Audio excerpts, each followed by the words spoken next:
Graça e paz, queridos irmãos, estamos de volta para cultuarmos ao nosso Deus. Eu gostaria que você já apanhasse a sua Bíblia e abrisse no livro de Salmos, no Salmo 95.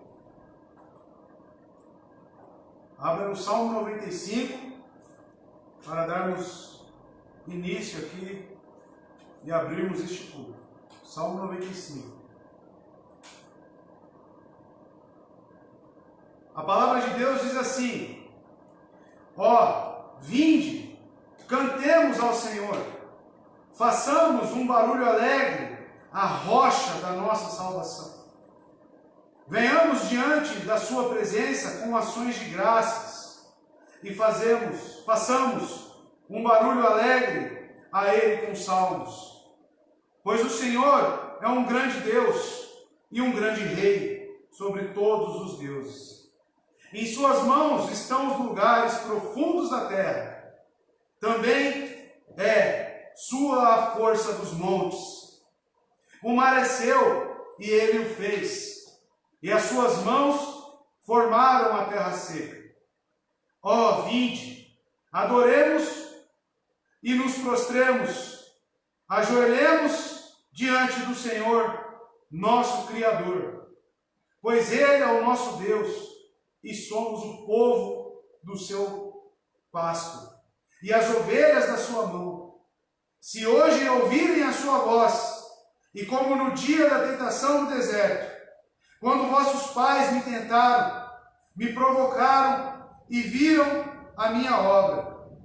Ao longo de 40 anos, eu fui entristecido por esta geração, e disse: este é um povo que erra em seu coração, e não conheceram os meus caminhos, ao qual jurei na minha ira, que eles não entrarão no meu descanso.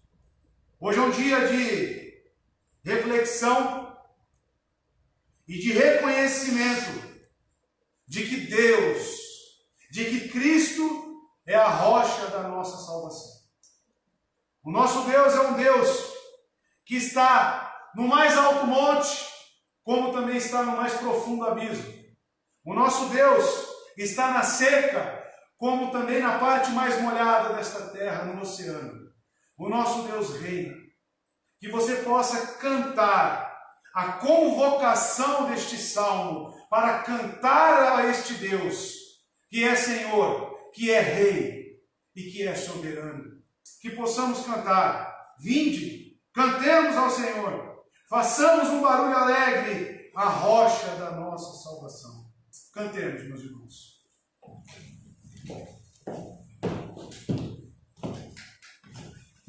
Boa noite, irmãos. Estamos alegres em mais uma noite. O Senhor tem nos dado a oportunidade de estarmos aqui juntos.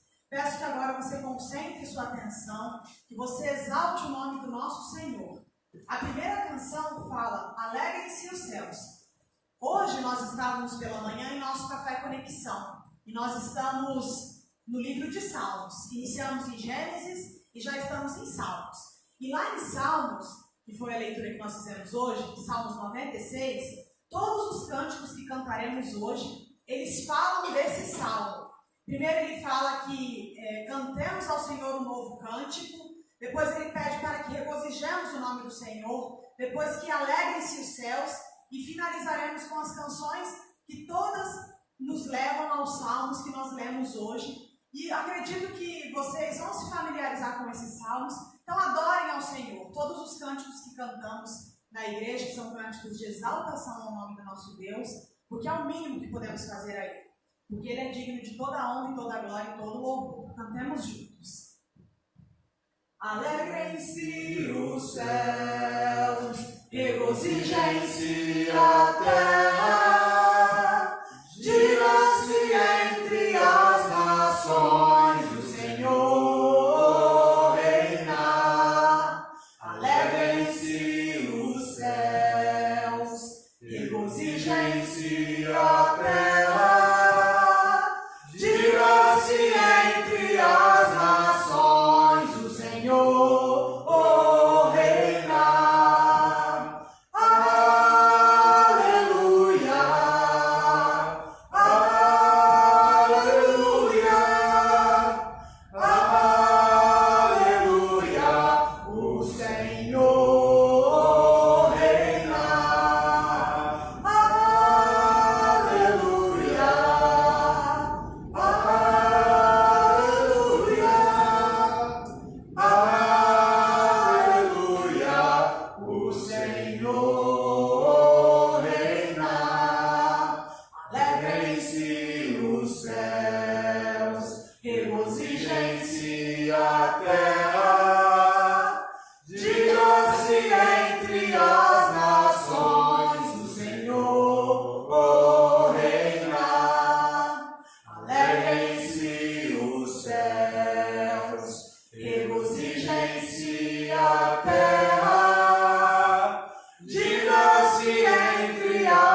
aqui. Cantai ao Senhor um cântico novo. Cantai ao Senhor todas as terras. Cantai ao Senhor, bendizei o seu nome e proclamai a sua salvação. Nós, como cristãos, temos que proclamar a salvação do Senhor, anunciar o Evangelho a tempo e a fora de tempo. Que essa seja a disposição do nosso coração. Cantemos ao Senhor. Cantai ao Senhor um cântico novo. Cantai ao Senhor todas as terras. Cantai ao Senhor, bendizei o seu nome, proclamai a sua salvação,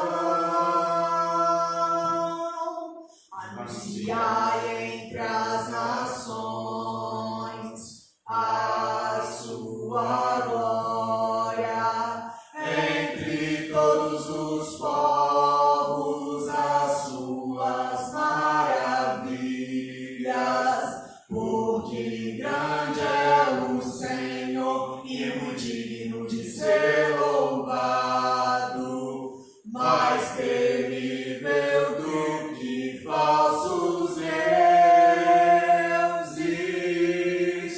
Glória e majestade estão diante dele, força e formosura no seu santuário. Glória e majestade estão diante dele, força e formosura no seu santuário.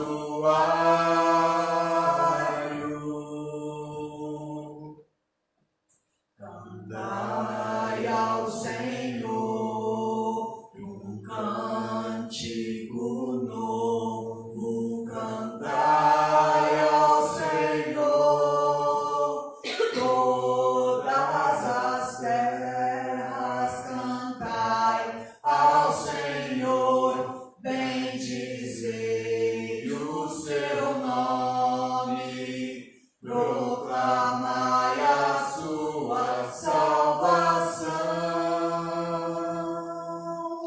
anunciai entre as nações a sua glória, entre todos os povos as suas maravilhas, porque grande é o Senhor e muito digno de ser louvado, mais temível do que falsos deuses. Glória e majestade estão diante dele, força e formosura no seu santuário. Glória e majestade estão diante dele, força e formosura no seu santuário. Aleluia, glórias a Deus. A próxima canção que cantaremos é uma canção bem antiga e ela também, lá no Salmos 96, tem uma parte que fala também que não há outro Deus como o nosso Deus. Então, louvemos ao nosso Deus Supremo. Deus Supremo és, soberano em glória, és incomparável, maravilhoso em tua formosura.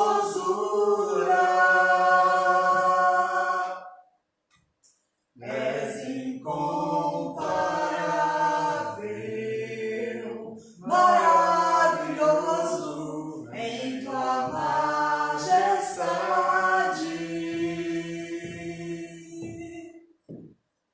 Deus supremo és, soberano em glória, és incomparável, maravilhoso em sua formosura.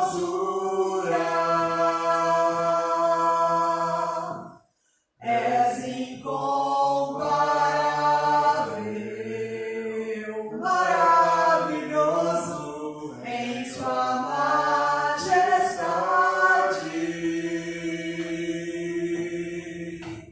Não há outro Deus como Jeová, não há outro Deus além do Senhor, não há no céu, não há na terra, não há no mar. Deus como o Senhor, não há outro Deus como Jeová, não há outro Deus além do Senhor, não há no céu, não há na terra, não há no mar. Deus como o Senhor, não há no céu, não há na terra, não há no mar. Deus como o Senhor. Aleluia. Não há Deus como nosso Deus. Ele é santo, santo, santo. Obrigado, irmãos, que continuemos a exaltar o nosso Deus com todo o nosso coração. Deus nos abençoe.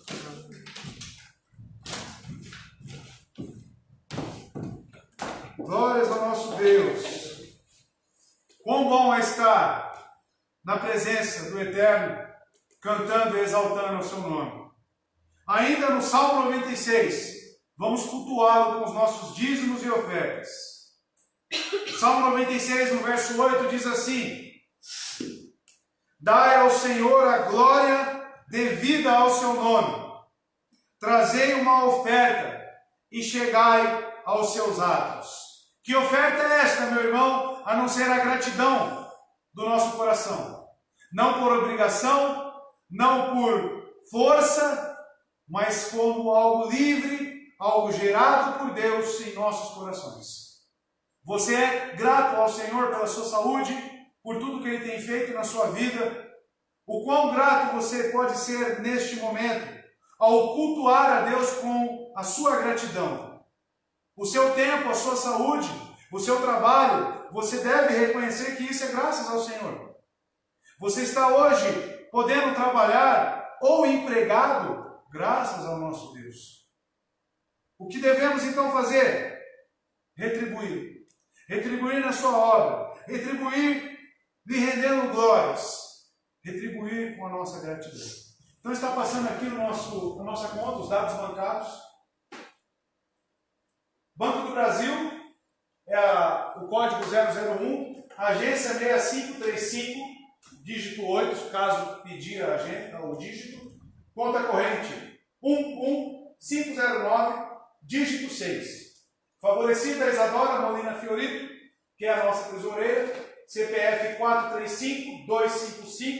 435-255-218, dígito 63.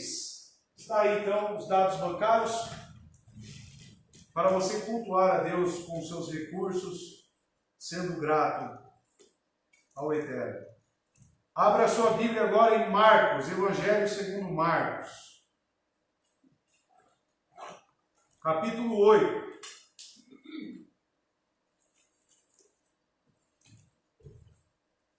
Os irmãos que nos acompanham já sabem que estamos trabalhando de maneira sequencial nos milagres, de Cristo, de maneira expositiva também.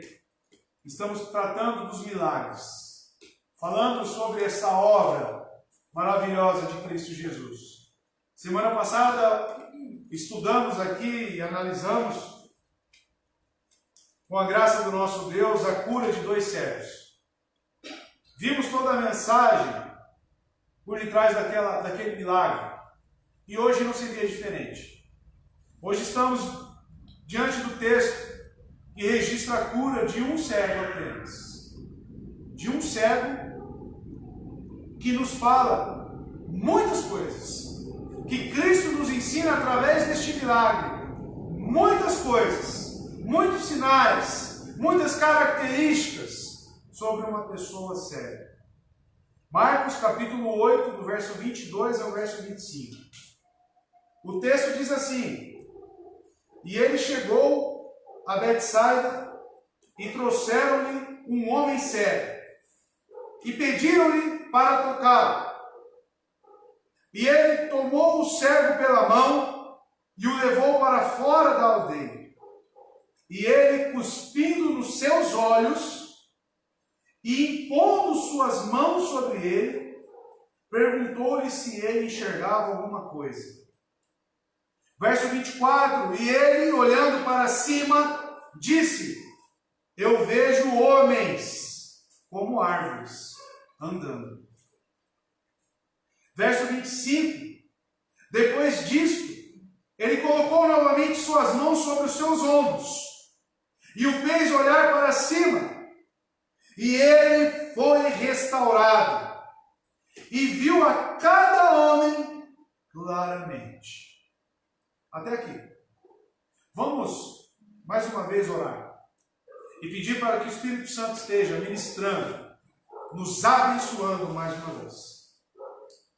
Senhor nosso Deus, estamos mais uma vez aqui, Pai, diante da Sua palavra, necessitados, Senhor, da Tua ação, do Teu poder, da ministração do Espírito Santo, para que a Sua palavra nos gere santidade, gere dentro de nós arrependimento e transforme vidas. Deus, que esta noite seja uma noite especial para cada um de nós. Que o Espírito Santo esteja trabalhando em nós, Senhor. Que o Senhor possa nos abençoar com a sua graça, Deus. A sua graça salvífica. Por favor, Deus, nos ajude, nos abençoe. E que o inimigo não tenha poder, Pai. Que ele seja repreendido pelo Senhor. Aqui neste local, nas casas de cada ouvinte. E que apenas, Deus, haja o poder e o fluir do Teu Santo Espírito.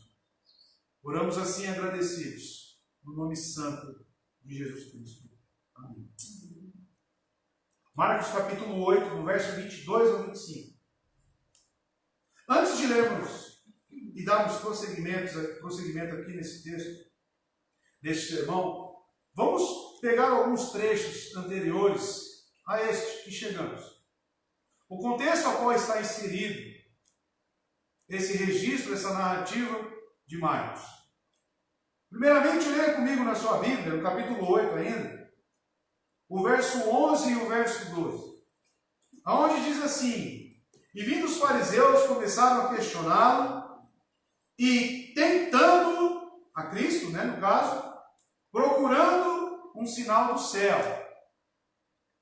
E suspirando profundamente em seu espírito, disse: Por que procura esta geração um sinal? Na verdade, eu vos digo que a esta geração não se dará nenhum sinal. Ainda no capítulo 8, vá até o verso 16. Verso 15. Jesus falando aos seus discípulos, logo após essa indagação dos fariseus, que estavam tentando fazer ali alguma indagação a Cristo, mas querendo pegar-lhe de surpresa, ele orienta seus discípulos no verso 15, dizendo: Fiquem atentos, guardai-vos do fermento dos fariseus e do fermento de Herodes. Verso 16, e eles arrazoavam-se entre si, dizendo: Isto é porque não temos pão? Lembrando que os discípulos já tinham presenciado milagres dos pães e dos peixes. Verso 17, e Jesus, percebendo isso, disse-lhes: por que argumentais por não terdes pão? Ainda não percebeis, nem compreendeis? Tendes ainda o vosso coração endurecido? Tendo os olhos, não vedes? E tendo ouvidos, não ouvis? E não vos lembrais? E aí ele começa a discorrer, trazendo a lembrança aos seus discípulos sobre o milagre a qual ele tinha já feito e executado. E entramos neste contexto, na cura e no milagre deste servo. Vimos aqui mais de um registro onde as pessoas não conseguiam observar, inclusive os seus discípulos, qual era o verdadeiro sinal, do que ele estava se referindo. Cristo ainda pergunta: tendes ainda o vosso coração endurecido? No verso 17. Com base nisso, não perca este contexto a qual está inserido este milagre. Com base nisso, vamos extrair a mensagem do milagre. Vamos trabalhar o texto. E podemos observar também, neste milagre, que Jesus Cristo, ele age de uma maneira diferente. Uma maneira muito peculiar, diga-se de passagem. Nosso Senhor, sabemos que utilizava de diversos meios, de diversos modos, para efetuar as curas, para efetuar os milagres. Contudo, ele tinha ainda outras lições a ensinar. O fato dele ter agido desta maneira para com este servo é porque algo ele queria passar aos seus discípulos e para aquelas pessoas. Então ele mudava os seus métodos de acordo com cada situação. Vocês podem se lembrar da figueira, a qual estava no caminho de Jerusalém. Aquilo foi um milagre que trouxe uma mensagem, e a localização daquela figueira e a forma com que ela estava foi muito oportuna. Jesus se utilizou daquele estado da figueira para trazer a mensagem. Estaria Cristo aqui então, novamente?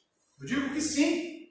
A maneira como ele agiu, a forma como ele fez este milagre, trazia um ensinamento. Por isso que ele alternava. Ele mudava a sua maneira. Ele mudava os métodos também por uma razão.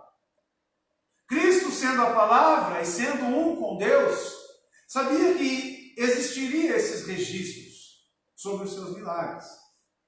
Se nosso Senhor tivesse realizado, pense comigo, todos os seus milagres segundo um único modelo, segundo um único método, os homens passariam a dar importância apenas a um método.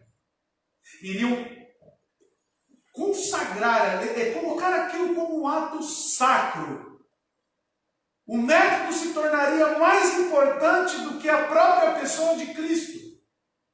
Se Cristo se utilizou da sua saliva aqui, um cuspe, se apenas este fosse o método, você tem dúvida, meu irmão, que hoje teria pastores, líderes, cuspindo na cara de um monte de gente? Que já tem. Você já deve ter visto aí pela internet as pessoas cuspindo no rosto uma das outras. Por quê? Porque se atentam ao método, querem copiar Cristo, mas se trata de uma ignorância bíblica, a qual ele não extraiu a mensagem e nem perguntou por que Cristo agiu desta maneira. Então, devido a isso, Cristo também alternava. Sabendo do endurecimento do coração do homem, da obstinação que o homem tem em querer resultados, ele alternava e não sempre agia de um só modo, de uma única maneira. E o que é mais importante? diante deste ocorrido, deste milagre. O importante é a mensagem. O importante é o ensino. O importante é o que Cristo mostrou aos seus discípulos. Isso é importante. Sabemos que a fé em Cristo resulta em algumas coisas que são, como eu disse aqui em outras pregações, os subprodutos da fé. O mais importante é o ensinamento e aquilo que invade o nosso ser e transforma nossas vidas. Não podemos ficar apegados a ritos, a religiosidade, a dogmas. Porque agindo desta maneira, estamos excluindo o essencial. Estamos excluindo o que deve realmente prender a nossa atenção. Nós somos pessoas que têm uma forte tendência a se apegar àquilo que é visível. E este é o motivo de sermos religiosos. As pessoas querem sempre ter uma prática onde ela se envolve, onde é visível para ela e até mesmo pensando em resultados. Temos uma forte tendência a isso. Somos fortemente atraídos por aquilo que nos gera resultados aparentes. Me diz o que é preciso. Subir a escadaria, falar o que eu preciso? Sacrificar alguma coisa? Eu preciso de resultado. Eu quero resultado. E a pessoa se esquece do essencial. Nosso Senhor Jesus Cristo é o essencial. E por esta maneira, conhecendo os nossos corações, Ele modificava a forma como Ele executava os seus milagres. Com o objetivo de que ficasse claro, não estar preso a qualquer método de cura. Cristo não estava preso a qualquer tipo de método. Vez ele falava à distância, como o centurião. Ele curou o servo do centurião à distância, com uma palavra. Ele não precisou ir lá e utilizar da sua saliva. Outra vez apenas tocaram nele e foi curado. Outra vez ele disse, como semana passada, seja feito conforme a sua fé. Mas desta vez, tem uma primeira tentativa, tem uma segunda com êxito e utiliza-se de certos detalhes importantes. Uma maneira, podemos dizer, fora do comum. No exemplo do texto desse texto que lemos, nosso Salvador se afasta de sua prática costumeira. Não apenas no método, mas também no caráter da cura.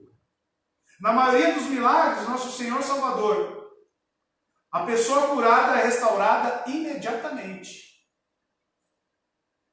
Você que já leu os evangelhos, você que já conhece muitos milagres de Cristo, se você listar eles, você vai perceber que a maioria dos milagres ocorreu imediatamente. Muitas das vezes conforme uma palavra de Cristo. Desta vez, houve uma primeira tentativa e uma segunda, com 100% de êxito. Seria Cristo, então, estaria Cristo com menos poder? Não. Cristo está ensinando. Cristo é mestre. Cristo nos mostra na prática, ilustra na prática como é que deve ser feito. E explica ainda. Além de utilizar de parábolas, foi necessário, percebemos então, um tempo para este cego.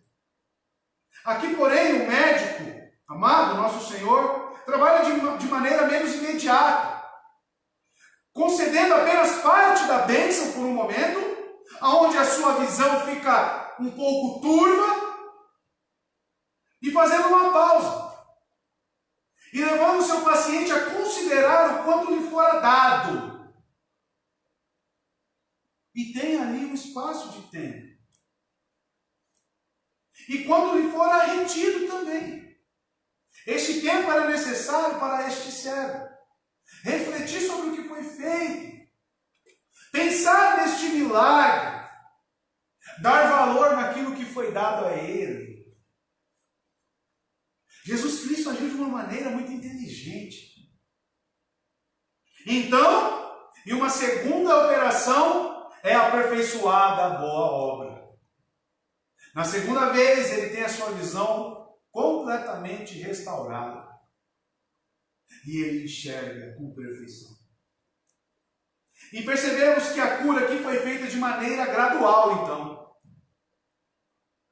Justamente pela mensagem que queria ser passada ao enfermo, também a nós. Pelo que parece, a luz foi se apresentando aos poucos a este cego.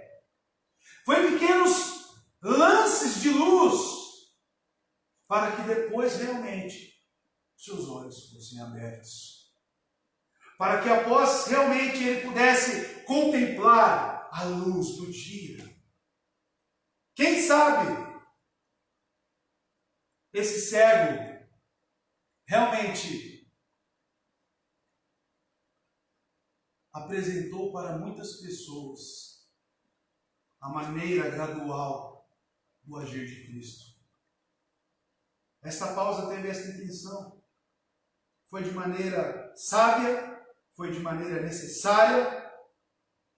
Em alguns casos, fazer a cura gradual, de modo que o paciente, a pessoa que está recebendo, também para ser preservado. Eu falo isso com base no texto de João 16, verso 12. Onde Cristo fala aos seus discípulos. O caso aqui apresentado em João não é uma cegueira física, mas sim uma cegueira espiritual que gradativamente estava se dissolvendo. Porém, o momento a qual os discípulos se apresentavam ali não era um momento onde os seus olhos estavam à plena luz do dia. Observe comigo o que Cristo diz a eles. Ele fala: tenho ainda muito que lhes dizer, mas vocês não podem suportar agora. Parece que Jesus está tendo um cuidado com o seu paciente, com esta pessoa, assim como ele teve com os discípulos, assim como ele tem com nós, com todos nós. Paulo, como é registrado no Novo Testamento, diz que foi arrebatado, viu coisas ao qual não se pode dizer. Por que será? Você já se fez essa pergunta? Você já se fez a pergunta, o que é que ele viu? Acho que essa todo mundo já fez. O que será que Paulo viu?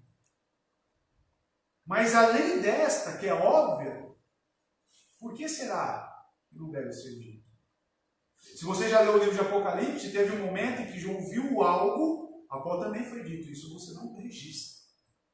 Isso você não registra. Por quê? Temos que entender a mensagem por detrás desse milagre. E acredito que, através do texto de apoio aqui, do contexto, através do que já foi dito somente, já está se encaminhando para entender a mensagem de Cristo. Sabemos que o olho, nas Escrituras, é uma representação do entendimento. É um símbolo do entendimento.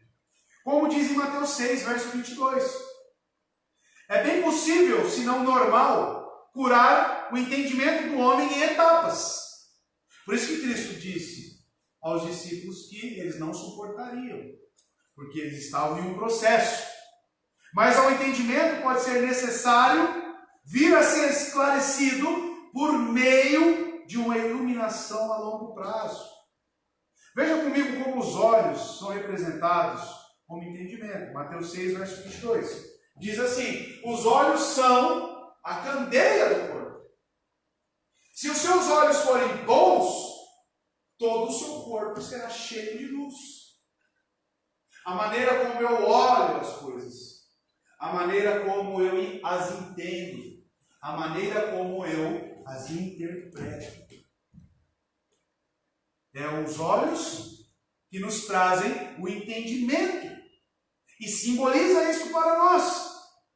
Então a analogia é simples deste texto aqui, de Mateus 6, 22. Se o seu olho é ruim, nenhuma luz pode entrar e você fica na escuridão. você fica na escuridão devido a essa enfermidade, a cegueira espiritual.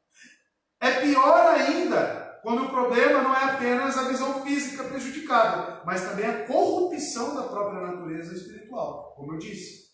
De modo que, na realidade, a escuridão emana de dentro e afeta todo o ser. Se os seus olhos não forem bons, todo o seu corpo será trevas. Eu queria lhe perguntar algo já neste momento. Como o seu olho enxerga a cruz de Cristo? Qual é o seu entendimento do sacrifício expiatório de Jesus Cristo? Porque quando eu falo de luz, essa luz está em Cristo Jesus. E o seu olho precisa entender, o seu olho precisa enxergar para que todo o seu corpo seja iluminado. O processo de salvação, então, está aqui apresentado nesta ilustração, neste milagre.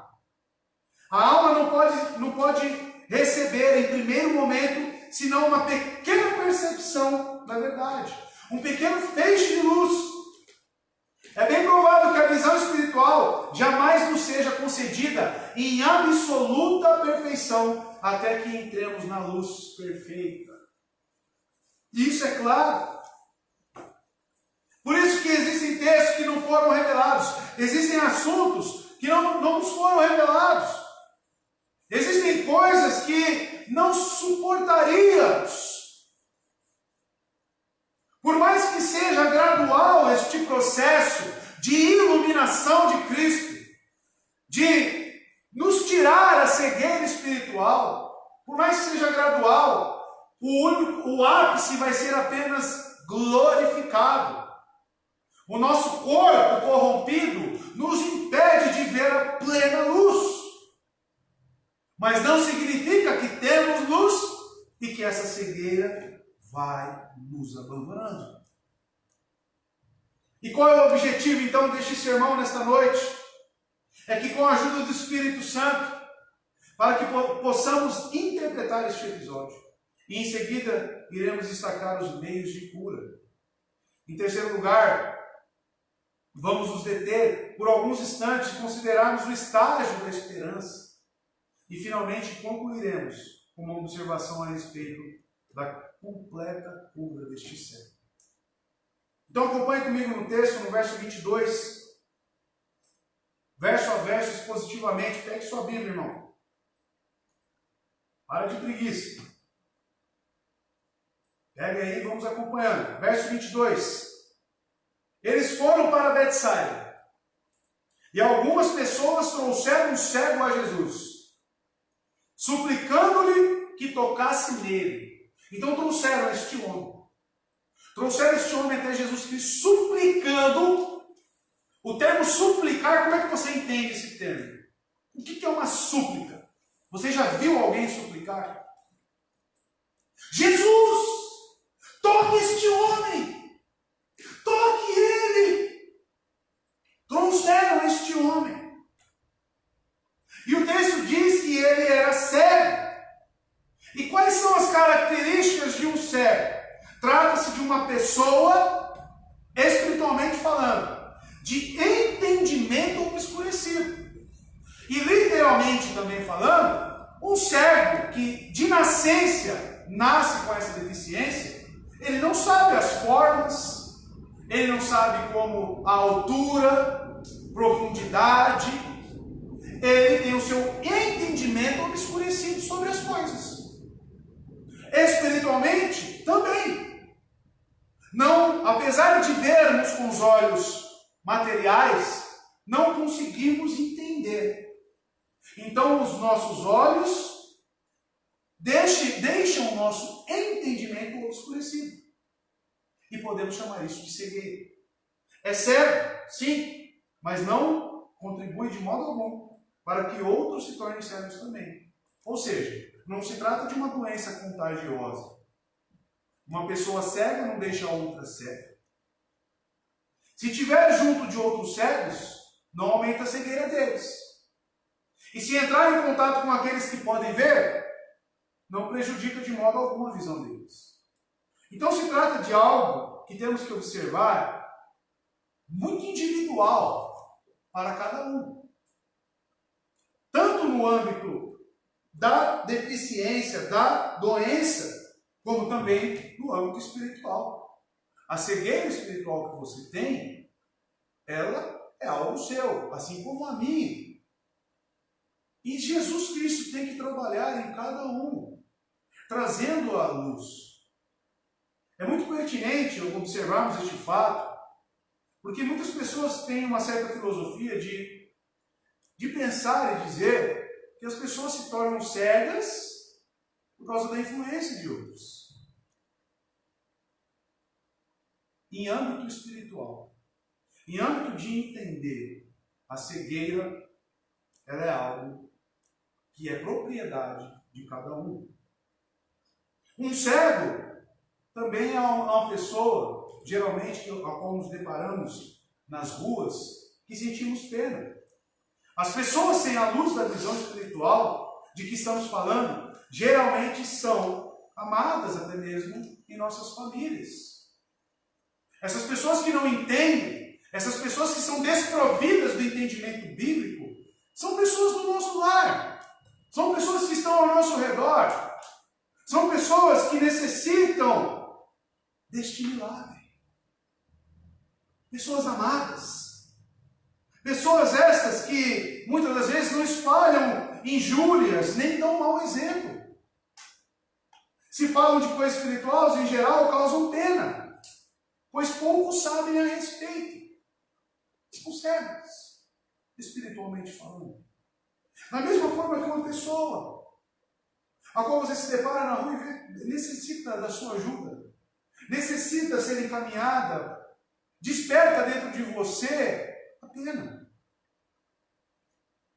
Essas pessoas estão ao nosso redor todos os dias, estão em nossas famílias, pessoas desprovidas do entendimento, desprovidas desta luz. São pessoas que têm esperança até mesmo. Nem são surdos ao Evangelho. Porque uma coisa é você ser cego, outra coisa é você ser surdo.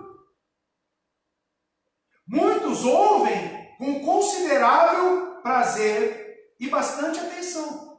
Quando você passa a falar a eles, eles são atenciosos, eles ouvem. Mas a pergunta é, estão entendendo? Existe entendimento? É fato que, por muitas vezes, não conseguem entendê-lo, realmente. É sóbrio, a pessoa é sóbria, é calma, é honesto, é bondoso, e a sua enfermidade espiritual pode provocar em nós também, como eu disse, né? Pena. É uma pessoa que você tem grande apreço por ela. Você fala, ela te ouve, ela é bondosa, ela não te ataca por causa da sua religião. Mas temos que entender que muitas das vezes se trata de pessoas cegas, pessoas dignas da nossa misericórdia para com o irmão. Mateus 7, no verso 6, fala um pouco sobre pessoas que rejeitam a mensagem. A pessoa, então ela já tem uma característica, mas além de ela ser cega, ela é surda. Ela rejeita, ela não quer ouvir. Olha só. Não deem o que é sagrado aos cães, nem atirem suas pérolas aos porcos. Caso contrário, estes as pisarão, e aqueles, voltando-se contra vocês, os despedaçarão. Não é o caso apenas de uma cegueira isolada aqui. Jesus Cristo está registrando no Sermão do Monte para nós pessoas que se opõem fortemente ao Evangelho. Estas, como ele diz, não dê o que é sagrado aos cães, e existe um significado neste termo, nem atirem pérolas aos porcos. Os porcos também têm um significado, como já falamos aqui. São pessoas que não querem ouvir, são pessoas surdas, são pessoas que são pessoas que sentem raiva desta mensagem. O milagre aqui colocado para nós não se trata de uma pessoa que rejeita, mas sim uma pessoa digna de pena, uma pessoa que reconhece que está cega e que vai buscar esse recurso, este milagre em Cristo Jesus. Podem estar até mesmo dentro da igreja as pessoas cegas. Se frequentam um lugar de adoração desde muito tempo, criada na igreja, não negligenciam até mesmo as formas exteriores da religião. Você olha para ele e você fala, é um crente. Infelizmente, ainda são espiritualmente cegos. Mas se mostram ansiosos para ouvir e orar. Podemos confiar em que serão capazes de fazer essas duas coisas. Chegar a Cristo até mesmo. Mas o fato, meus irmãos, é que a cegueira é algo que está tão próxima da gente, ou até mesmo em nós. E você precisa avaliar isso esta noite. O quão aberto estão os seus olhos. O quão você enxerga as verdades em Cristo. É isso que precisamos entender. É isso que eu estou tentando trazer a vocês. Pessoas estas, às vezes, vítimas de falsos mestres. Por falta do ensino doutrinário, por falta de se aprofundar nas Escrituras, são deixadas praticamente nas trevas. E pelo fato de não lhe terem sido ditas palavras verdadeiras, sem a omissão de certas partes das Escrituras, permanecem como semi-cegas, que conhecem partes, conhecem o Evangelho diluído, conhecem uma pequena parcela do Evangelho, porém certas partes ela é totalmente ignorante, cegueira espiritual. Incapazes de desfrutar da linda paisagem que alegra os olhos do crente iluminado. É como você olhar para a paisagem de longe. Conhecer o Evangelho em partes, não conhecer as doutrinas elementares, é como olhar de longe, contemplar daquela visão pequena, um feixe de luz. Porém, quando Cristo se apresenta, quando Cristo toca os seus ombros, quando Cristo abre os seus olhos, você pode tocar e ver de perto as maravilhas do Senhor. Percebemos no verso 22 uma intervenção amigável. Se você reparar no texto, alguém leva ele lá. Alguém pega ele pela mão e leva ele lá. Amigos. Amigos. Os amigos daquele cego levam a Jesus. Os amigos deste homem o levaram a Jesus. É simples ver quem são os nossos amigos. São aqueles que te aproximam de Cristo. Quem é o seu amigo? Eu não estou falando de colega. Eu não estou falando de conhecido, eu estou falando de amigo. A pessoa a qual você abre o seu coração, a pessoa a qual você compartilha dos seus problemas, a pessoa a qual você conta como ombro amigo para chorar, lamentar. Será que esta pessoa te traz para perto de Cristo? Tais pessoas serão abençoadas. São crentes autênticos. Procuram trazê-las a um claro conhecimento do Senhor. Às vezes dentro da igreja, você acha que tem amigos. Mas será que esses amigos estão te trazendo ao pleno conhecimento? Te apresentando, te ajudando? Ou estão te afastando cada vez mais? Ou está falando para você, se contente para ver de longe? Pegue aqui um binóculo. Ah, isso está bom. Não chegue muito perto aqui, isso está bom. seu amigo. Os verdadeiros amigos te pegam pela mão e te levam para o encontro verdadeiro com Cristo. Esses são os seus amigos. Os seus amigos são aqueles que te corrigem, que te vê no pecado e não fica calado, que te vê errando e te exorta. Esses são os seus amigos. Sabe por quê, meu irmão, minha irmã? Porque querem te ver perto de Cristo e sabem que o pecado vai te afastar cada vez mais. Ele pega na sua mão e te leva.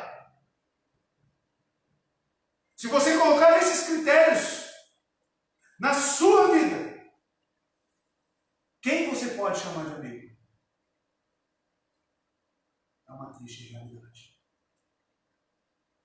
Ou talvez você tenha, mas não o reconhece como amigo.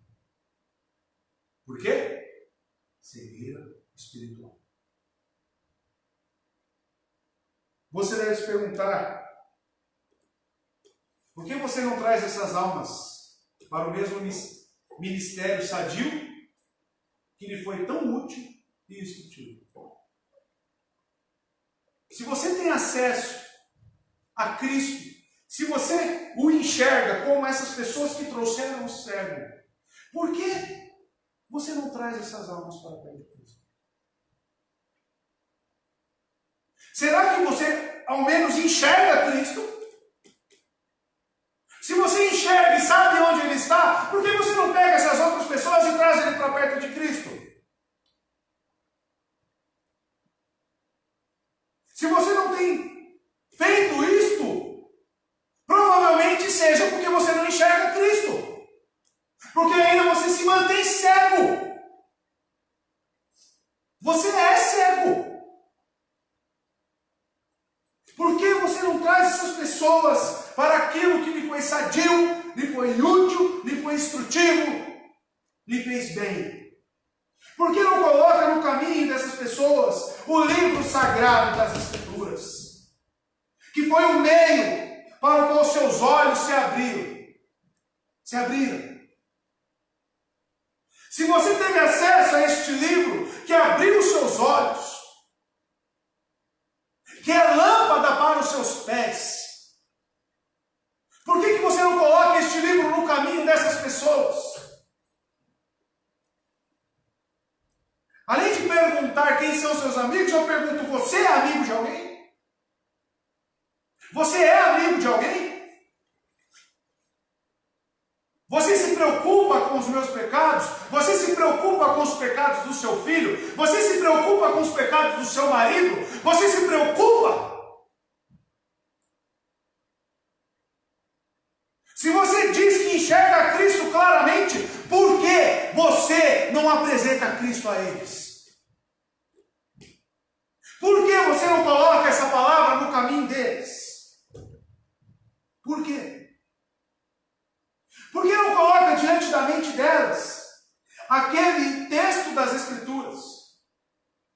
Aquela passagem pela qual a palavra de Deus que deu início à sua iluminação.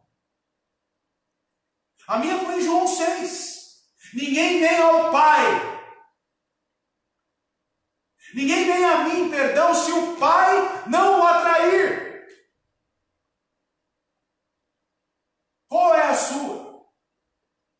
Qual foi a maneira? Aquilo que foi bom, que transformou a sua vida, aonde você viu Cristo, por que você não faz isso para com outros? Isso se chama a grande comissão. Essa é a comissão dos crentes, em Mateus 28, verso 19. Ide pregar o Evangelho e fazer discípulos. Esta é a grande comissão. Apresentar aquilo que para você foi libertador. A grande comissão te chama para ser amigo de alguém. A grande comissão te leva a pegar um cego pela mão e levar até a fonte da luz. Romanos 10, 14. Paulo diz: e não creram. Como crerão naquele de quem não ouviram falar? E como ouvirão se não ouve quem pregue?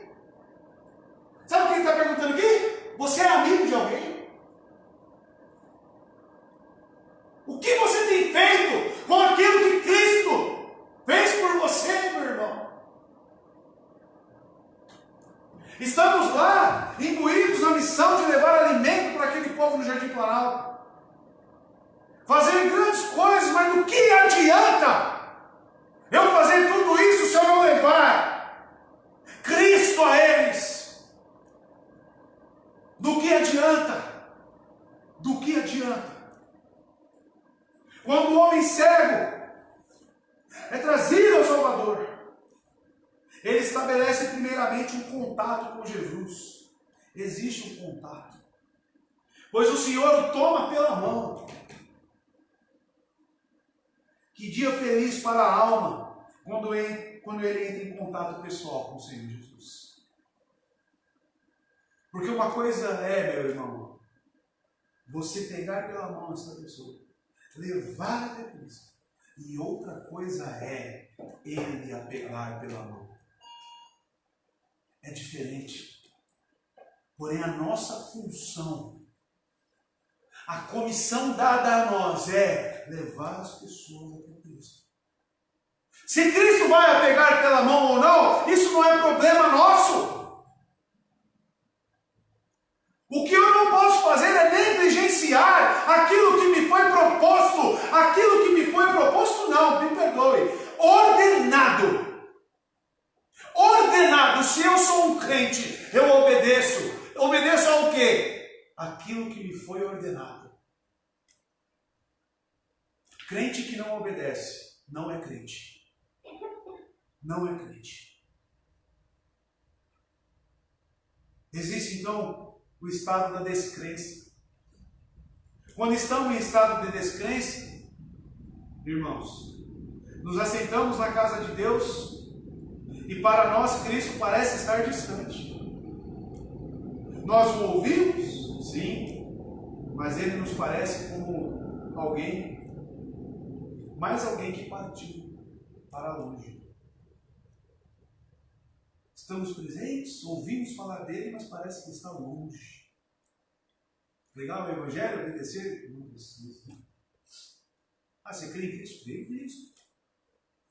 Mas quão próximo você está? Existem pessoas que falam que são cristãos, que ao menos Cristo pegou pela mão e o tocou. Chegou até próximo dele, ouviu sobre ele, foi encaminhado até ele, porém não recebeu o toque de Cristo. E permanece em um estado de descrença. Verso 23. Ele tomou o cego pela mão, Cristo agora, e o levou para fora do povoado. Depois de cuspir nos olhos do homem, e impor-lhe as mãos, Jesus perguntou: você está vendo alguma coisa? O Salvador, então, Jesus Cristo leva o homem a um lugar afastado, para fora da aldeia. Este é um dos primeiros sinais daqueles que são transformados, daqueles que são regenerados por Cristo. É fazer uma espécie de retiro espiritual.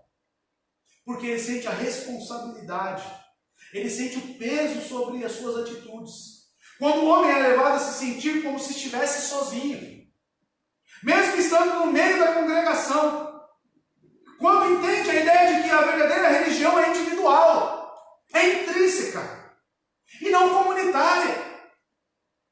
Quando a pessoa começa a perceber isso, é que ela começa a entender. É um sinal de que realmente Cristo pegou ela pela mão, tocou. A confissão dos seus pecados é mais adequada quando parte dos seus lábios, não dos lábios de outras pessoas. Então tem o início a obra da graça em sua vida. O que eu quero chegar é o fato de Jesus ter retirado este homem nos traz e nos remete muitos ensinamentos.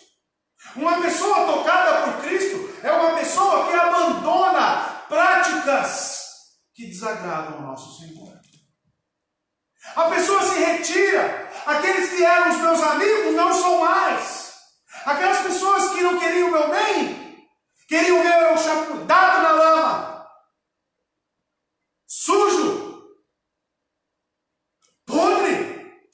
fedendo. Essas pessoas, os meus atos, a minha consciência é transformada. Existe uma segregação, uma consagração. Não existe transformação em Cristo sem consagração, meu irmão. Não existe transformação em Cristo sendo que você permanece nas antigas práticas. Você permanece sujo na lama. O sangue de Cristo tem efeito na vida da pessoa. E um dos primeiros sinais é este.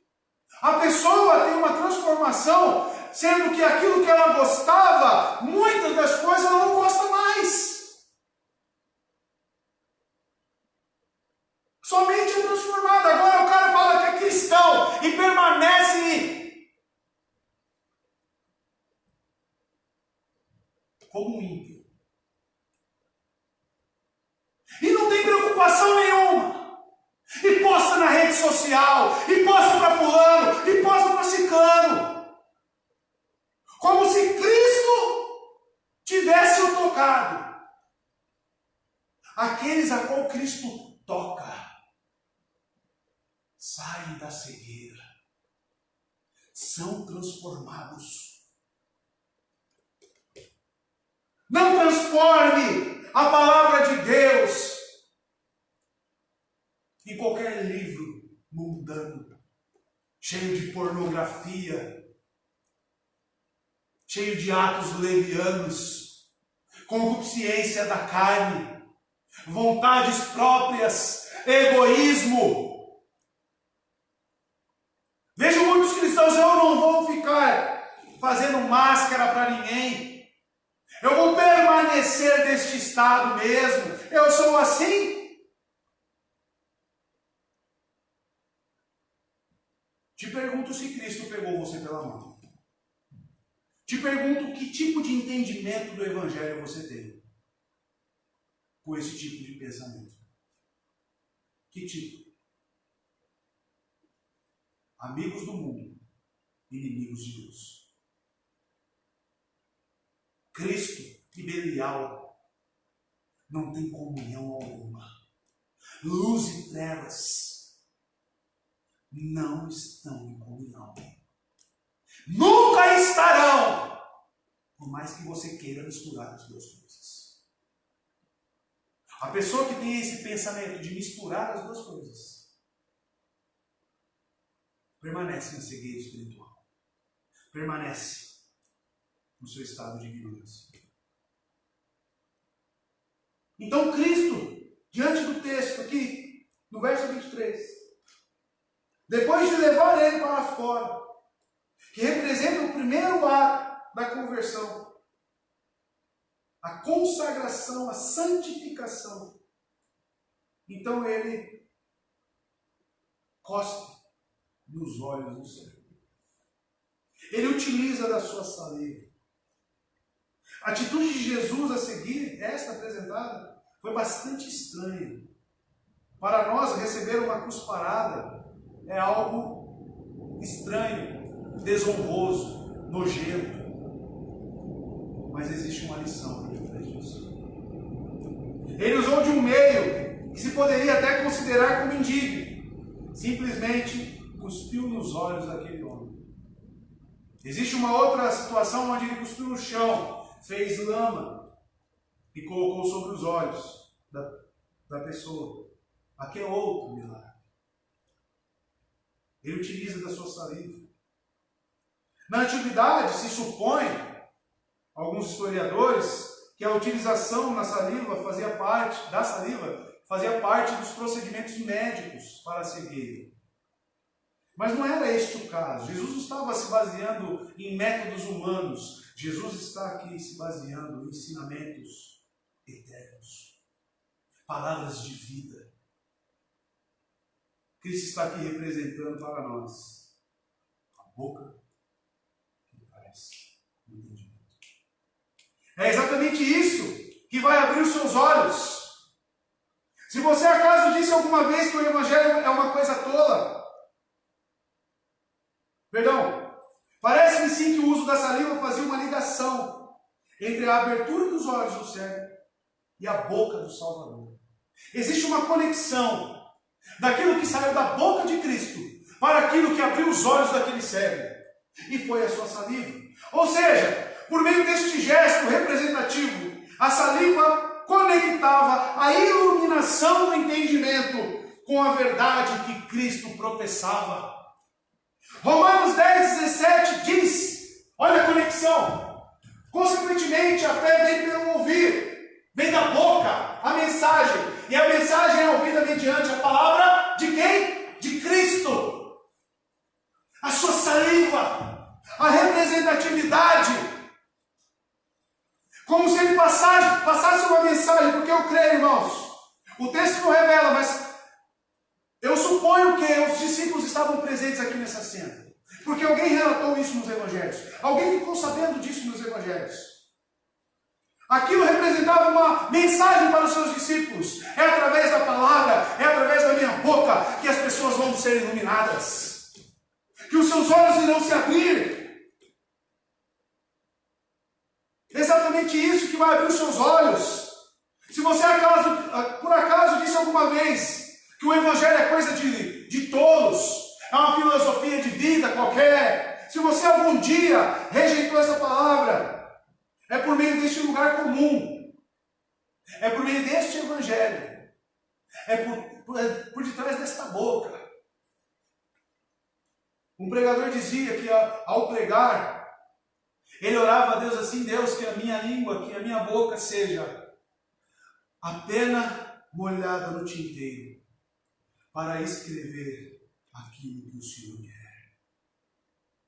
A nossa boca anuncia o evangelho, e as pessoas que rejeitam o evangelho, se injuriam por causa disso, receberão a vida eterna, algumas delas, assim como eu fazia. Através da boca da minha esposa, que falava do evangelho para mim, eu a rejeitava e falava exatamente isso: isso é loucura, só um louco pode acreditar nisso. Porém, desta boca veio a saliva de Cristo, veio a palavra de Cristo, transformou a minha vida, e hoje eu vos prego aqui nesta igreja. E hoje eu estou aqui, irmãos, para minha honra, para minha glória? Não! Porque foi através da palavra do evangelho. Eu rejeitei, talvez você na sua casa, que esteja me ouvindo, rejeitou também. Disse que era loucura. Mas foi a palavra de Cristo, foi da boca de Cristo que veio a iluminação dos meus olhos. Não por sabedoria humana, mas pela boca de Cristo. Muitos pensam que pode chegar ao conhecimento de Cristo através dos estudos, através dos filósofos, através dos pensadores. Se você deseja ver as coisas profundas de Deus, não será por meio de antigos filósofos, nem por profundos pensadores dos nossos dias. Somente Cristo pode abrir os seus olhos, e Ele o fará, se necessário for até usando um simples cuspir da sua boca.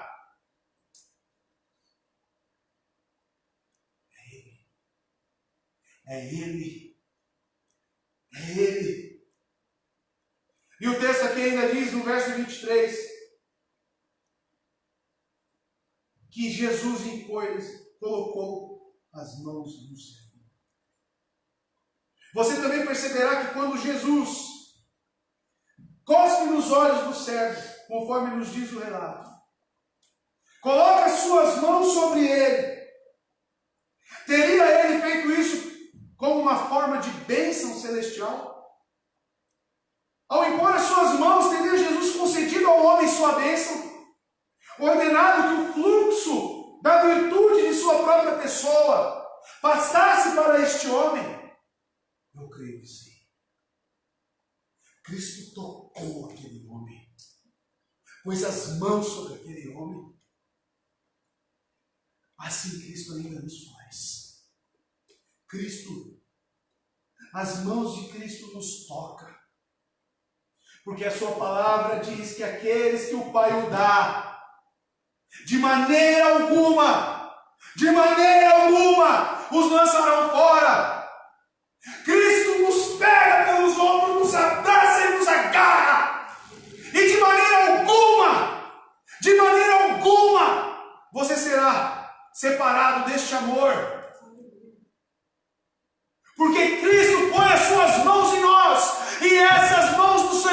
santifica, essas mãos nos consagram, essas mãos nos retiram do mundo. Para com essa conversa.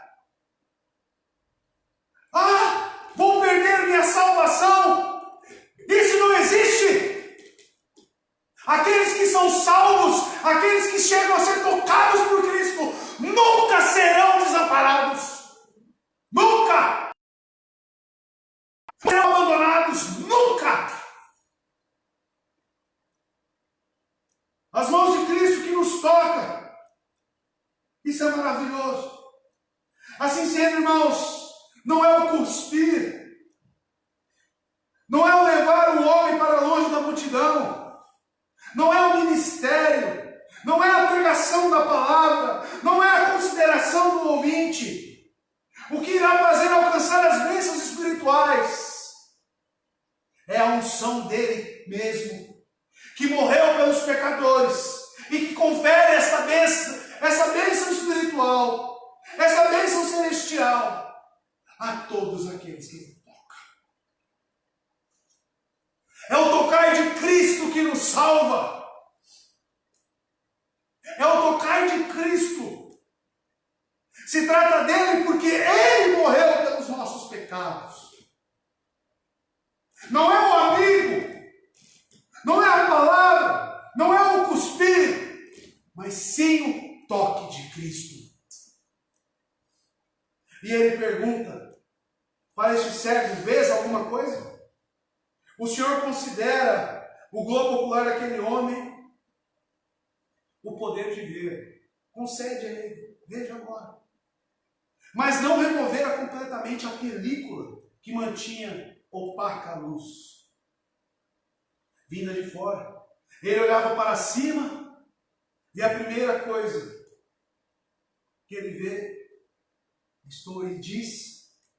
ele fala: estou vendo. Que bênção. Por mais que essa primeira visão não fosse totalmente clara, imagine o que é para uma pessoa.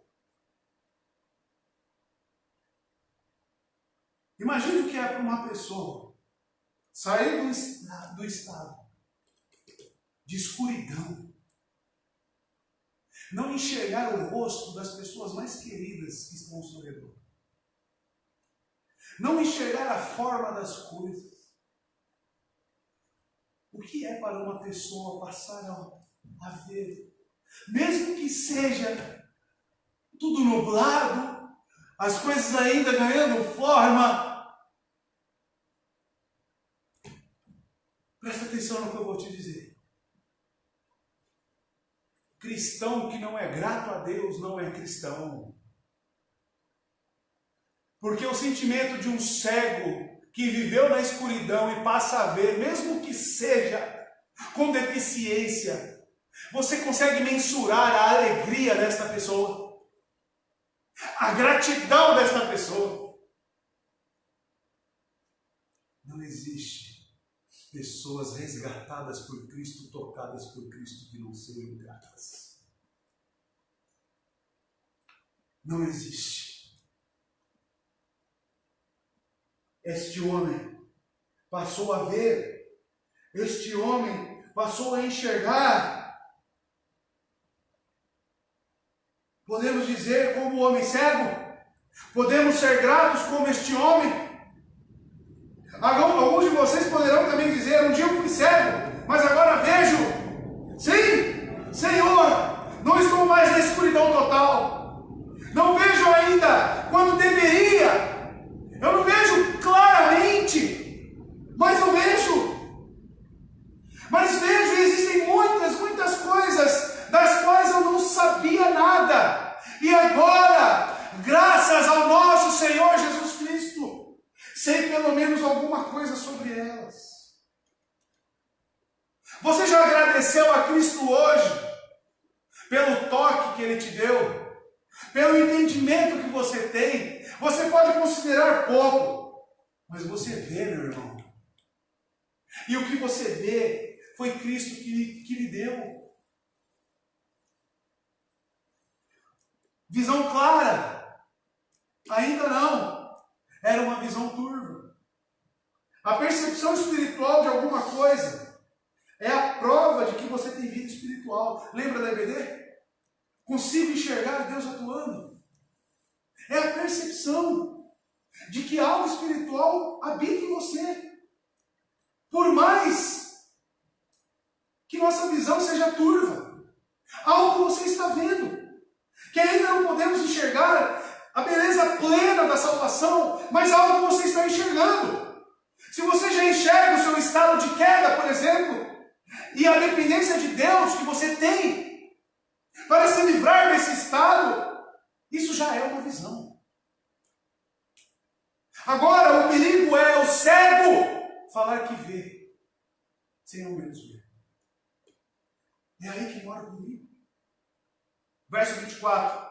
Ele levantou os olhos e disse: vejo pessoas, elas parecem árvores andando. Ou em outras traduções fala, vejo homens, parecem com árvores andando. Claro que aquele pobre homem já fora outra vez capaz de ver. É claro. Caso contrário, não conheceria a forma de um homem. Estou vendo os homens, ele disse. Embora você possa espiritualmente ter sido cego, como um morcego, ninguém pode fazer você acreditar que a regeneração pelo batismo nas águas é a mesma coisa que a regeneração pela palavra de Deus. Você pode ver a diferença entre essas duas coisas em todos os aspectos? Você consegue, meu irmão, diferenciar as coisas? O homem diz: parecem árvores, e o vejo andando. Ele não podia dizer se eram homens ou árvores, a não ser pelo fato de que estavam andando. E como sabia que árvores não andam, não poderiam ser árvores. O que via, na verdade, eram manchas confusas diante dos seus olhos. A visão confusa, ela é perigosa, meu irmão, porque ela não traz discernimento. Observe que a visão deste homem estava ainda bastante confusa. Ele ainda não conseguia discernir as coisas. Ele não podia fazer a diferença entre um homem e uma árvore. Assim também é a primeira visão dada a muitas pessoas espiritualmente cegas. Não conseguem distinguir entre uma doutrina e a outra. Enxergam as Escrituras de uma maneira totalmente superficial. Por quê? Ainda não consegue fazer distinção das coisas. Porque ela está no seu processo inicial. Torna também a visão das coisas exageradas. Árvores. Um homem para uma árvore. Existe um exagero nisso. Exageram no sentido que as doutrinas não são necessárias. Ou que são coisas extravagantes. Se recebem a doutrina da eleição, por exemplo, não se contentam em ir até onde as Escrituras vão. Fazem uma árvore de uma árvore um homem, introduzindo a doutrina da condenação. Se começam a entender um preceito como batismo, ou qualquer que seja, exageram em suas proporções e o transformam em uma espécie de doutrina genérica. O que eu quero dizer? Existem pessoas que enxergam a doutrina da eleição com um prisma totalmente errado, com um prisma totalmente turvo, e fazendo um exagero sobre esta doutrina. O mesmo se faz com a doutrina do batismo. Transforma isso em algo genérico. O que eu quero dizer? Se você batizar, você é salvo. Como se o batismo, o ato, salvasse a pessoa. Usam de preferências e não de clarezas. Há pessoas que escolhem e dão preferências a determinadas ideias. Por quê? Uma vez que você não consegue enxergar claramente, você vai se basear nos seus achismos. Você vai se basear nas suas ideias e não na verdade. Por quê? Você ainda não tem a sua visão clara. E tudo isso é exatamente confundir um homem com uma árvore. Seria muito bom se as pessoas pudessem ver doutrinas e preceitos como um todo. Ler a Bíblia como um todo. Analisar a Bíblia como um todo. Mas seria melhor ainda se pudessem observar esses aspectos da fé como realmente são e não como lhes parece ser. O grande problema, meus irmãos, é você criar um pré-conceito. O preconceito sobre qualquer doutrina que existe é sinal de que sua vista, sua visão é turva. Porque você estabelece já um conceito formado antes mesmo de enxergar com clareza.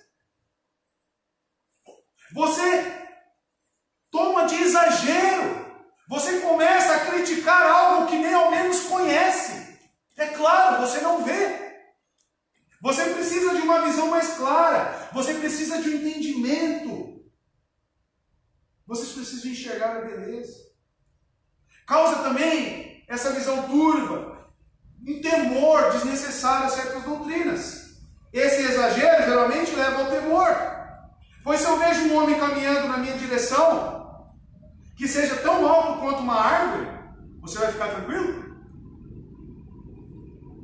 Você passa a temer, porque não está enxergando direito. Fico naturalmente amedrontado de que caia sobre mim se eu ver um homem como uma árvore.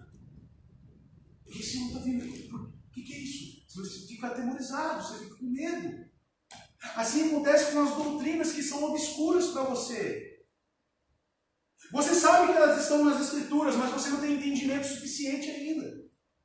Então, pela sua falta de visão, você torna aquilo algo exagerado. Você torna aquilo algo que te dá medo. Ao invés de clamar, ao invés de buscar em Cristo, que tem o poder de nos revelar isso, de abrir os nossos olhos, não, eu me apego aos meus achismos.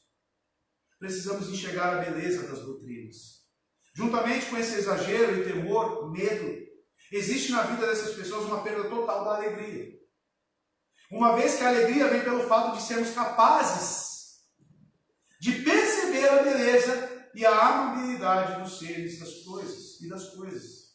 Afinal, a parte mais nobre de um homem é o seu semblante. Os detalhes fazem toda a diferença. Porém, se a sua visão é turva, você não consegue perceber os traços.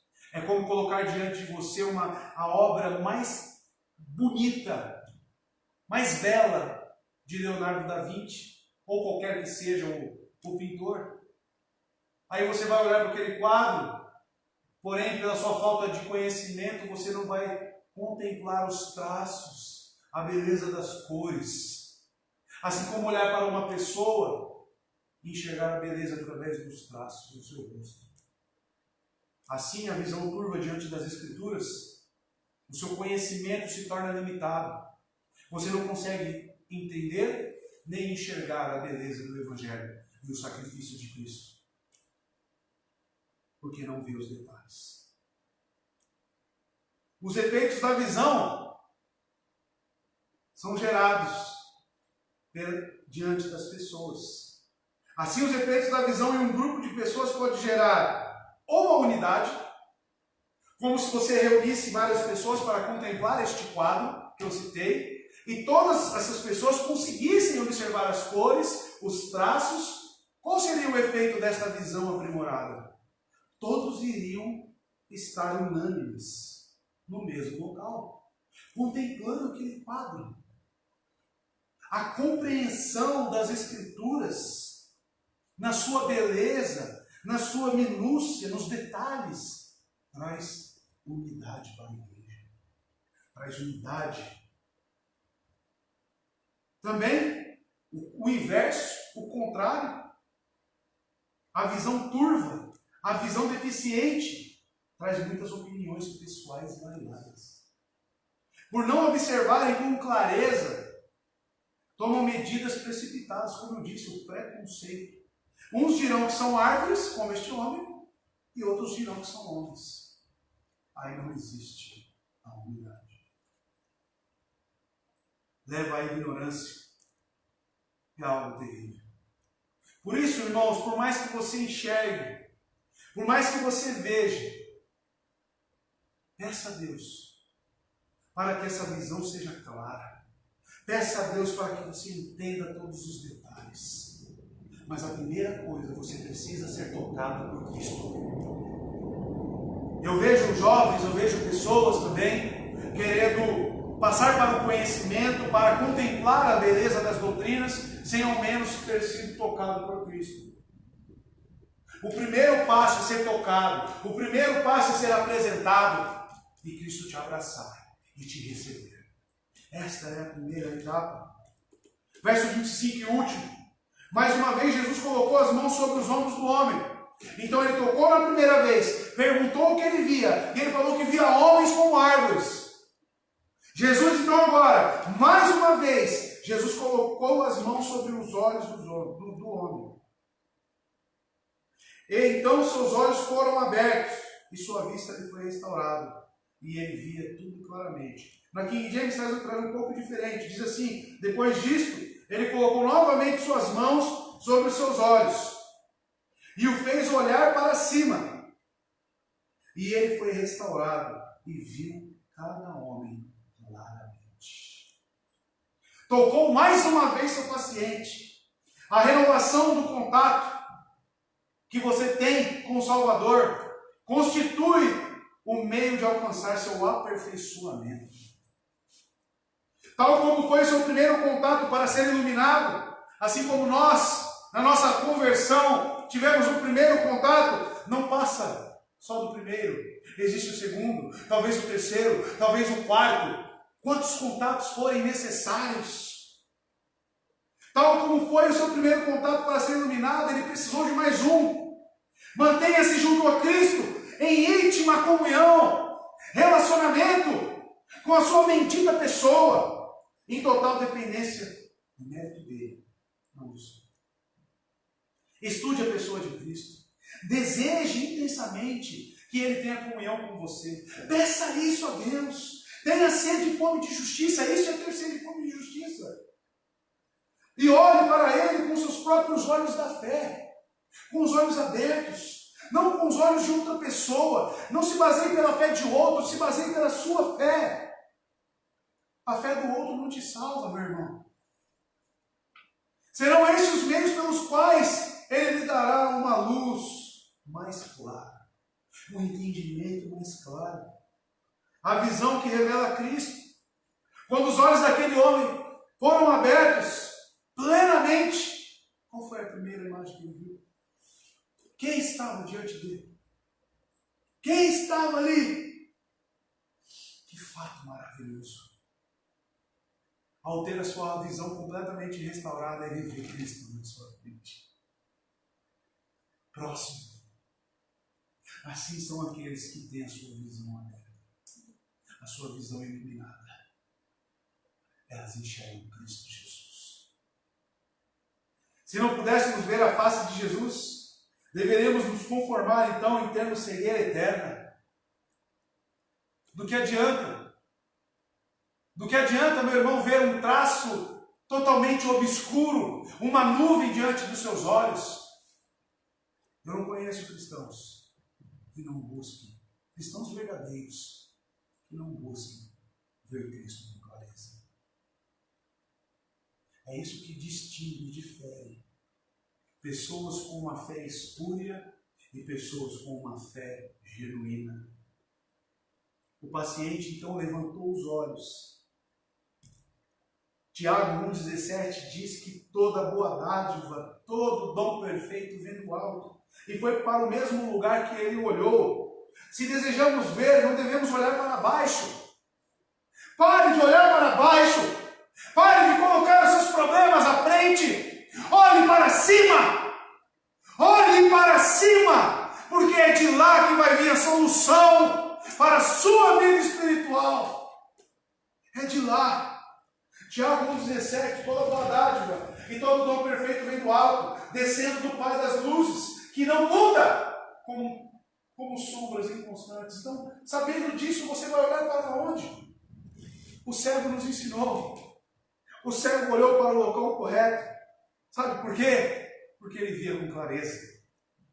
Lembra-se que finalmente o homem ficou restabelecido, pois já via nitidamente todas as coisas. Sim, quando o grande médico manda seu paciente para casa, ele pode descansar seguro de que sua cura foi plenamente realizada. Uma vez Cristo te dando esse entendimento, abrindo seus olhos, não existe mais espaço para dúvidas. Não existe mais espaço para incertezas. Você sabe claramente de onde vem a sua ajuda. Você sabe claramente para onde olhar. Você sabe claramente quem te tocou. Você sabe claramente que a luz habita dentro de você. Enxergue a sua necessidade esta noite.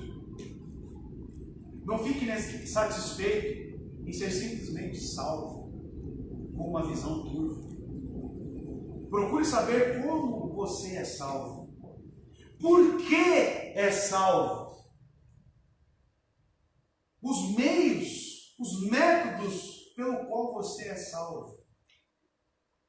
Quem foi que te salvou? Que ato foi este? É numa rocha que você se firma? Mas pense nas seguintes perguntas. Como foi colocado sobre essa rocha? Como você foi colocado? Pelo amor de quem você chegou lá? Foi baseado em quê? Em que amor? Por que esse amor foi direcionado a você? Se faça essa pergunta. Se é que você enxerga. E esteja sempre preparado, como diz 1 Pedro, a primeira carta de Pedro, capítulo 3, verso 15. Antes, santifiquem Cristo como Senhor no coração. E sejam sempre preparados para responder a qualquer que lhes pedir a razão. Do quê? Da esperança que há em vocês. Saiba claramente, conheça, tenha contato, tenha relacionamento com Cristo. Não veja homens como árvores. Não crie opiniões exageradas. Não se contente com isso. Busque o perfeito conhecimento, esteja preparado para quem lhe pedir razão. Seja convicto naquilo que você enxerga. Não há problema se por acaso disserem que você é adepto do calvinismo. Não há problema, meu irmão. Mas rejeite, principalmente, o antinomianismo. O que é isso? É aquela pessoa que acha que uma vez vendo alguma coisa, ela está salva. A pessoa que não busca a santidade em Cristo, a pessoa que descarta qualquer tipo de obra, e apenas a fé lhe basta. A pergunta que esse tipo de pessoa tinha que fazer é: esta obra, esta fé que está em mim, ela é algo que veio de Cristo, através do toque de Cristo? Fique com aquilo que você enxerga, meu irmão. Por outro lado, embora você creia na responsabilidade humana, nunca caia no erro de supor que o homem sempre se volta para Deus com base no seu livre-arbítrio. Tire isso da sua mente. A obra é de Cristo. É Ele que determina. É Ele que foi o preço. É Ele que foi a propiciação. Não foi isso. Não foi. Temos que enxergar claramente essas coisas. Não lute com a palavra dizendo assim: ó mestre, prossegue em tua obra. Fale isso para Deus. Tire toda a película, remove toda a catarata dos meus olhos, e mesmo que se torne preciso sofrer, para que todos os meus preconceitos e males sejam arrancados de mim, para que sejam clareados os meus olhos. Faz isso, Senhor, até que eu possa enxergar na radiante luz do Espírito Santo. E me seja permitido entrar pelos portões da cidade santa.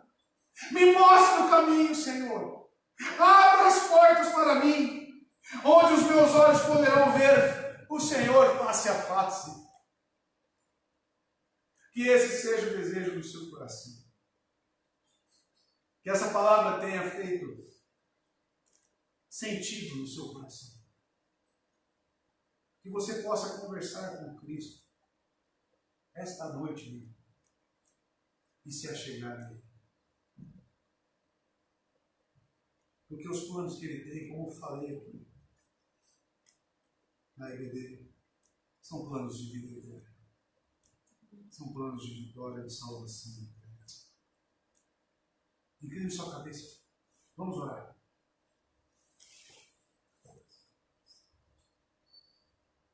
Deus, Pai eterno, misericordioso Deus, a sua palavra, Pai, foi dita e foi lançada. A boca, a conexão da boca de Cristo com os olhos de todos os ouvintes foi lançada e foi feita. Trazemos, Senhor Deus, as pessoas, falamos do Teu Evangelho, porém o toque é necessário, o toque de Cristo. Senhor, que esta noite o Senhor efetue a sua obra nos corações abatidos, perdidos, desamparados, duvidosos, duros. Que o Senhor traga arrependimento, que o Senhor traga reconciliação e que em nome de Jesus Cristo as pessoas possam conhecer o Evangelho pleno, o Evangelho genuíno, receber a fé que modifica, santifica e transforma. Que o Senhor efetue a sua obra através da luz do Espírito Santo. Que Cristo esteja com todos nós, Senhor, nos mostrando o caminho também. Que possamos ser trabalhados através da sua palavra. A feitura, Senhor Deus, a semelhança de Cristo Jesus. Obrigado, Pai. Oramos, Pai, para que o Senhor nos abençoe mais uma vez. Que a graça e a paz do nosso Senhor, Salvador Jesus Cristo, que a comunhão e a consolação do Espírito Santo esteja com todos nós, com toda a igreja. Amém, Senhor Deus. Amém. Deus te abençoe, que o irmão tenha uma ótima semana e permaneça, irmão, buscando a face de Cristo. Deus te abençoe. Fique com Deus.